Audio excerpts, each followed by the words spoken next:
2,000 years ago, God lowered himself into flesh to come and live among us to teach us truth. There are so many specific prophecies that you have to ask yourself, how is this humanly possible? And then it will dawn on you that it is not. This must be divine. This is God. He's basically telling, hey, before you were even a nation, I was there. He wasn't just there 2,000 years ago. He was always there. We know there's a lot of prophecies in the Bible, a lot that came true. Do you think there was only 3 prophecies, 5, 8, 15 about Jesus? And if you're not a Christian, you might ask, well, where's the evidence of God? Well, it's all around us. It's been written down through the centuries. We have so many manuscripts of it. But when we look just about the prophecies of Jesus, the Messiah, how many do you think there are?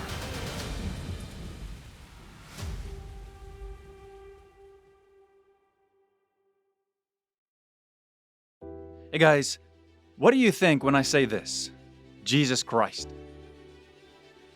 Have you ever thought, what makes Jesus so special that millions of people have been drawn to him over the centuries? A man who lived a perfect life 2,000 years ago and then gave his life as a sacrifice willingly for all humans. And why did those who follow Jesus also give their lives for him willingly when they were persecuted and killed brutally? What makes Jesus so different from all other religious leaders? You see, Jesus, who is also called the Word, meaning the Logos, meaning everything that is true is in him. He is truth itself. He did not just come into our existence, our world 2,000 years ago as a man, as flesh, but he was always there. He only came into earth, our existence, our dimension, as a man, as a human, to teach us truth and to die for our sins. John 1 verse 1 says, "In the beginning was the Word, and the Word was with God, and the Word was God." He was in the beginning with God. All things were made through him, and without him was not anything made that was made. In him was life, and the life was the light of men. The light shines in the darkness, and the darkness has not overcome it. You see, there's always been this fight between good and evil, light and dark. But the light is also called the truth, the Logos, the Word, and is also called the life. All of it is a person. God is not some energy that we cannot understand. He is a person that wants a relationship with us. Truth is a person. The way is a person. Life is everything that God is in his person. Everything that is, visible and invisible, including us, is in God. Colossians 1 verse 16 says, "For by him all things were created, in heaven and on earth, visible and invisible, whether thrones or dominions or rulers or authorities. All things were created through him and for him. And he is before all things, and in him all things hold together."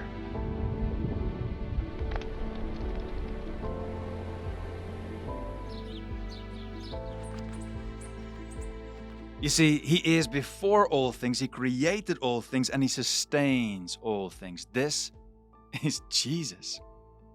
And even if you believe in evolution, deep inside of you, you must know that before everything, there must have been an all-powerful being that created it all. Time, space, and matter. And he had to create it at the same time. Because if you only have matter, where would you put it if you don't have space? When would you put it if you don't have time? You see, but if God created all those things, he had to be so powerful that he's not limited by it. If you do a painting or if you write a book, the book didn't write itself, but you're also not limited. You don't live inside that book. You see, there is a spiritual dimension that we cannot see with our physical eyes in this physical dimension that we are in. And we can only start to understand when God reveals it to us spiritually. because God is spirit. John 4 verse 24, God is spirit, and those who worship him must worship in spirit and truth. And if you're not a Christian, you might ask, well, where's the evidence of God? Well, it's all around us. You see, 2,000 years ago, God lowered himself into flesh to come and live among us to teach us truth. It's been written down through the centuries. We have so many manuscripts of it where he taught us truth, the truth of himself, the truth of life, the truth of us, about the future.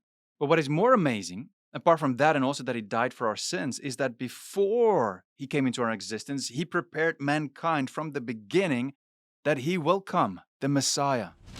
He is everywhere in the Old Testament, and that is why he told the leaders of Israel 2,000 years ago, before Abraham was, I am.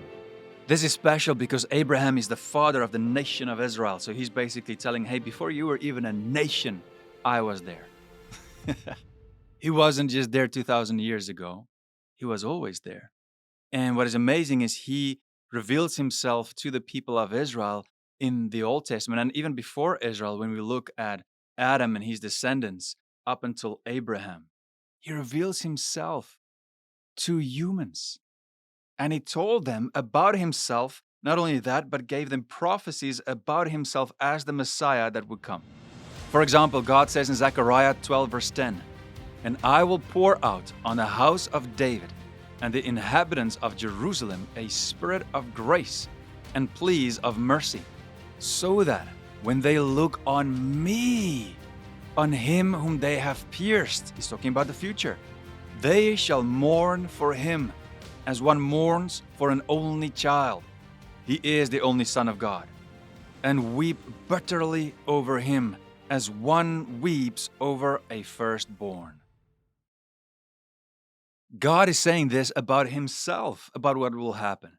Now, maybe if you're not Christian, or even if you are, you might wonder, all right, well, if we compare a God to humans, how can mere little tiny weakling humans do this to a God? Well, we don't have power over him, but he chose to lower himself. He allowed humanity to do that because it was the only way to save us. Now, this prophecy of Zechariah, it came true later in John 19, verse 34.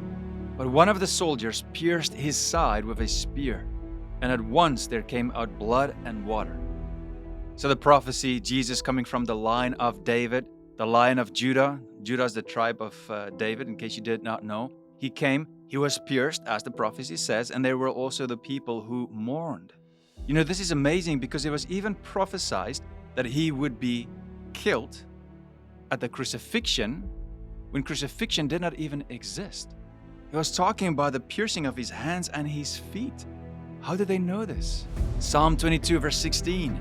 For dogs encompass me, a company of evildoers encircles me. They have pierced my hands and feet. And that's exactly what happened. The Romans there, the Pharisees, people wanted to kill Jesus, but behind them, of course, the Satan and the demons who are working through them, who want to kill Jesus. Part of another prophecy as well of the dragon of old that's waiting for the woman to give birth, the Messiah. It all comes just together. But the devil did not know, it was a mystery, that actually Jesus had to die to be able to rise from the dead and claim victory over sin and death. And this prophecy actually started in the beginning of Genesis, of the seed of the woman, the seed of the serpent. But let me read the one for you in Revelation. Chapter 12, verse 4. And the dragon stood before the woman who was about to give birth. Let me just explain here. So the dragon is the devil, Lucifer, right? The woman is the nation of Israel, coming from Eve, back to the prophecy in the beginning of Genesis. Chapter 12, verse 4. And the dragon stood before the woman who was about to give birth, that is Jesus, so that when she bore her child, he might devour it. You see, this is Satan, the dragon, who is trying to stop the birth of the Messiah. She gave birth to a male child, one who is to rule all nations with a rod of iron. This is Jesus, the King of Kings, who came to die for our sins on the cross. So first he came to serve, to die for us on the cross, but he will come again to rule. It's amazing to read the Bible and just see how all these prophecies are coming together. So he came, he died on a cross, he rose from the grave, and then he went back to the Father, right? Read the next part with me. But her child was caught up to God and to his throne. And the woman, this is Israel, fled into the wilderness, where she has a place prepared by God, in which she is to be nourished for 1,260 days.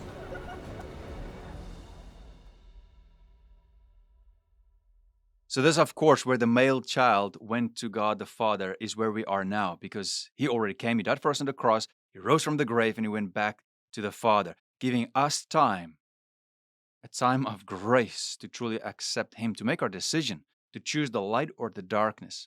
Now, we know there's a lot of prophecies in the Bible, a lot that came true. But when we look just about the prophecies of Jesus, the Messiah, how many do you think there are? And compare that to other religious founders or even religions, any prophecies. Do you think there was only 3 prophecies, 5, 8, 15 about Jesus? There were 300, around 300, and around 30 just about the time of his crucifixion. Here's another example. Psalm 34 verse 20. He protects all his bones. Not one of them will be broken. Now this is amazing because this prophecy is very specific, and it is unlikely that something like this would come true. And it's just one of many. When the Romans became the power of the world in that time, they invented crucifixion. But then what would they do when people were hanging on the cross? To see if they are dead, they would break their bones. But even at the crucifixion of Jesus, do you remember there were 2 people next to him? Their bones were broken, but not Jesus. John 19 says, "So the soldiers came and broke the legs of the first, and of the other who had been crucified with him.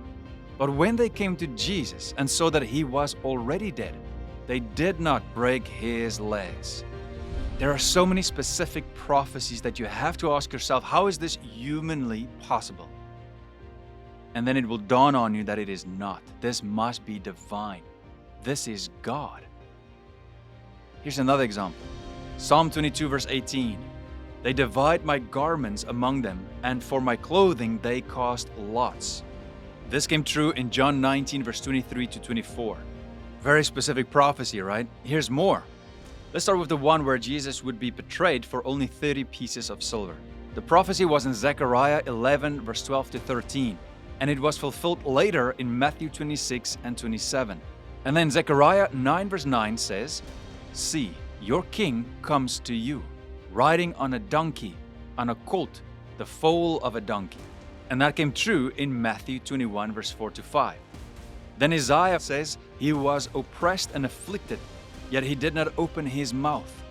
And that was fulfilled in Matthew 27 verse 12 to 14. Another prophecy was that Jesus would be given vinegar to drink. The prophecy is in Psalm 69 verse 21, and it was fulfilled in John 19 verse 28 to 30. And then Micah 5 verse 2 gives us another interesting prophecy.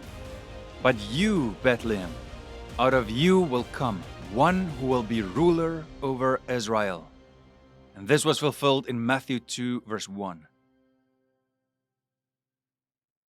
It's amazing when you read all these prophecies and you see something divine here, that all of them came true. And there's a lot to go through, so I'm not going to go through all of them. But I want to mention this.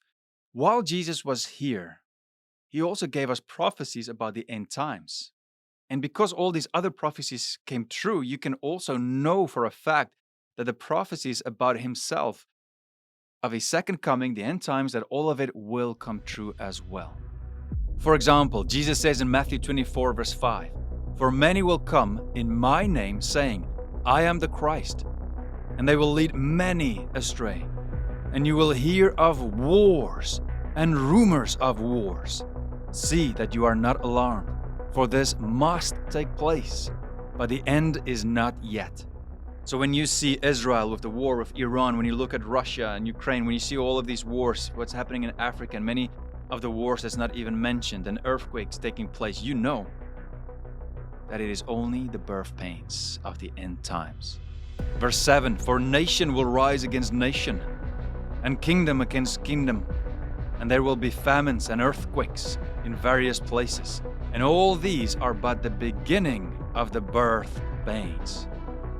When you see all the earthquakes, when you hear of all the wars, when you see the news, do not be alarmed, because this must take place.